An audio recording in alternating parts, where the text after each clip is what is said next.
అందరికీ నమస్కారం. ఇంతకుముందు 2-3 వీడియోస్లో మనం కోవిడ్ పేషెంట్స్ హోమ్ క్వారంటైన్ ఎలా ఉండాలి, హోమ్ మానిటరింగ్ ఎలా చేసుకోవాలి, ఏ విధంగా చేసుకోవాలి, ఎటువంటి పరిస్థితుల్లో హాస్పిటల్కి వెళ్ళాలి, ఇలాంటి వీడియోస్ గురించి కొంచెం చర్చించుకున్నాం. ఈరోజు నేను ముఖ్యంగా ఈ హోమ్ మానిటరింగ్ కంప్లీట్ అయిన వాళ్ళు ఎటువంటి జాగ్రత్తలు తీసుకోవాలి, తదనంతరం ఏ విధంగా ఉండాలి, ఎప్పుడు వర్క్ జాయిన్ అవ్వచ్చు, ఎప్పుడు రొటీన్ యాక్టివిటీస్ చేసుకోవచ్చు, దీని గురించి నేను కొంచెం మీకు కొన్ని విషయాలు తెలియజేస్తాను.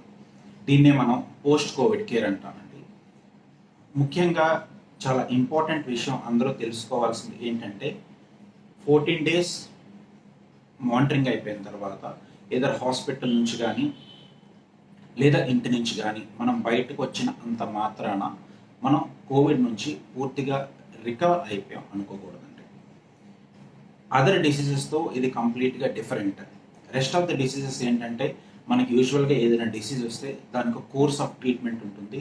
ఆ కోర్స్ ఆఫ్ ట్రీట్మెంట్ అయిపోయిన తర్వాత usually will be declared as cured or recovered. Covid విషయంకి వచ్చేసరికి we can't declare someone as cured, ఎందుకంటే కోవిడ్కి there is no definitive cure or there is no definitive treatment. ఈ విషయం ప్రతి ఒక్కరూ అర్థం చేసుకోవాలి, గుర్తుపెట్టుకోవాలి, గమనించాలి. There is nothing called a cure or recovery for covid. Okay, cure or recovery covid విషయంలో ఏంటంటే it is only our immunity ఏ విధంగా యాక్ట్ చేస్తుంది, ఏ విధంగా ఫైట్ చేస్తుంది వైరస్తో అనే దాన్ని బట్టి మన వ్యాధి తీవ్రత కానీ మన వ్యాధి లక్షణాలు కానీ డిపెండ్ అయి ఉంటాయి. సో చాలామందికి 85 to 90% ఆఫ్ మంది చాలా సింపుల్ సిమ్టమ్స్తో యూజువల్గా హాస్పిటలైజేషన్ కూడా అక్కర్లేకుండా జస్ట్ హోమ్ మానిటరింగ్ ఉంటే they will be fine and they can be happily out of home monitoring after 14 days. And మనం గుర్తుంచుకోవాల్సింది ఏంటంటే ఇక్కడ this 14 days is only A cut of for transmission. అంటే 14 days తర్వాత మన బాడీలో వైరస్ ఇంకొకటి ట్రాన్స్మిట్ అయ్యే ఛాన్సెస్ చాలా తక్కువ. అంతే తప్ప 14 days cut off is not a cut off to label someone as recovered or cure from covid. చాలామందికి ఉన్న అపోహ ఇదండి. ఫీవర్ వచ్చినప్పుడు లేదా కోవిడ్ పాజిటివ్ అయిపోయిన తర్వాత ఒక 14 days మనం ఇంట్లో ఉండి బయటకు వచ్చేస్తే ఇంకా మనం క్యూర్ అయిపోయినట్టు నయమైనట్టు అనుకుంటారండి. That is wrong. నేను మీకు చెప్పినట్టు it is only the transmission which halts at day 14. And beyond that కూడా అండి all our mandatory precautions we have to follow. ఇప్పుడు కాదు, ఇంకా next 2-3 months or at least vaccine వచ్చే వరకు. ఈవెన్ వ్యాక్సిన్ వచ్చాక కూడా we don't know how effective it is and how safe it is మనకు తెలియదు. సో ఈ మాస్క్ అనేది we have to use it. ఎందుకంటే రీఇన్ఫెక్షన్ అవ్వచ్చు లేదా రీయాక్టివేషన్ ఆఫ్ ఛాన్సెస్ అవ్వచ్చు చాలా చాలా తక్కువ థియరటికల్గా వరల్డ్ ఓవర్ చూసుకుంటే. But still there is always a possibility of reactivation or reinfection. ఎందుకంటున్నానంటే చాలామందికి అండి it depends upon the immunity అని చెప్పేటట్టు మనకి రీఇన్ఫెక్షన్ రియాక్టివేషన్ అనేది it depends upon our antibody levels. So మనకి ఎంత స్ట్రాంగ్ యాంటీబాడీస్ ఫామ్ అయిన దాన్ని బట్టి మన ఫ్యూచర్ ఇమ్యూనిటీ డెవలప్ అయి ఉంటుంది. సో చాలామంది హాస్పిటల్ నుంచి డిశ్చార్జ్ అయిపోయిన తర్వాత కానీ లేదా హోమ్ మానిటరింగ్ 14 days అయిపోయిన తర్వాత కానీ ఈవెన్ దో మీరు బయటికి వెళ్ళినా you have to always use a mask for the safety of you. Even ఇంట్లో ఉన్నా లేదా బయటికి వెళ్ళినా లేదా మీ ఆఫీస్ స్పేస్లో ఉన్నా పబ్లిక్ ప్లేసెస్లో ఉన్నా ఎక్కడున్నా it's always better to use a mask and sanitization, distance ఇవన్నీ మ్యాండేటరీగా ఫాలో అవ్వాలి. సెకండ్ మోస్ట్ ఇంపార్టెంట్ థింగ్, చాలామంది డిశ్చార్జ్ అయిన తర్వాత కానీ హోమ్ మానిటరింగ్ అయిన తర్వాత కానీ ఎస్పెషల్లీ హాస్పిటల్ నుంచి డిశ్చార్జ్ అయిన పేషెంట్స్ ఇంకా కొంచెం జాగ్రత్తగా ఉండాలండి. ఇంకా కొన్ని జాగ్రత్తలు పాటించాల్సి ఉంటుంది.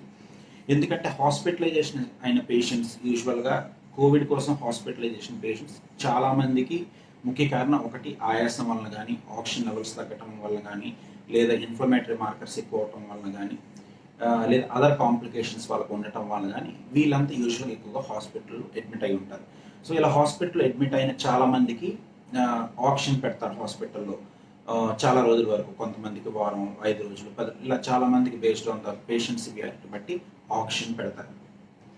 సో ఇలా ఆక్సిజన్ పెట్టుకున్న వాళ్ళు ఎస్పెషల్లీ హాస్పిటల్ నుంచి డిశ్చార్జ్ అయిన తర్వాత ఇంకా జాగ్రత్తగా ఉండాల్సి ఉంటుందండి.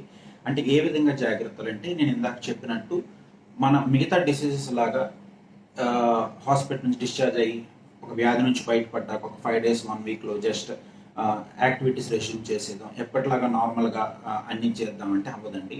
ఎందుకంటే కోవిడ్ ఎస్పెషల్లీ ఇలాగ మోడరేట్ కానీ సివియర్ డిసీజ్ ఉండే covid patients whoever is hospitalised, వాళ్ళకి they will have very extensive lung involvement. అంటే almost all parts of the lung చాలా ఇన్వాల్వ్ అయి ఉంటాయి. సో వీళ్ళకి ఈవెన్ డిశ్చార్జ్ అయిన తర్వాత కూడా ఇంట్లో చాలా రోజుల వరకు, కొంతమందికి ఈవెన్ 2, 6 weeks, 8 weeks, 12 weeks వరకు కూడా చాలా మంది వరకు ఇంకా చెస్ట్ టైట్నెస్ కానీ కాఫ్, ఆయాసం ఇవన్నీ ఉంటూనే ఉంటాయి. సో ఇంటికి వెళ్ళిన తర్వాత మనం సడన్గా normal activity, routine activity start చేసాం అనుకోండి, సో మన body oxygen levels can't pick up or can't accustom to that activity అనమాట. సో గ్రాడ్యువల్గా స్లోగా మనం యాక్టివిటీస్ని పెంచుకోవాలి. అంటే ఇనీషియల్గా ఒక డిశ్చార్జ్ అయిన తర్వాత 1 week 2 weeks అబ్సల్యూట్ రెస్ట్లో ఉండాలి. దాని తర్వాత మెల్లమెల్లగా చిన్న చిన్న యాక్టివిటీ స్టార్ట్ చేసుకోవాలండి. అంటే ఇంట్లో ఫస్ట్ రూమ్ నుంచి రూమ్కి ఒక 10-15 minutes వాక్ చేయటం, ఒక 3-4 days, అక్కడ నుంచి ఒక 20 minutes 30 minutes గ్రాడ్యువల్గా పెంచుకోవటం. దాని తర్వాత మేడపైకి వెళ్ళి ఒక 2-3 rounds, అలా గ్రాడ్యువల్గా 5 rounds 7 rounds 10 rounds ఇలా గ్రాడ్యువల్గా ఇంక్రీజ్ చేసుకోవటం. Then we have to start going out.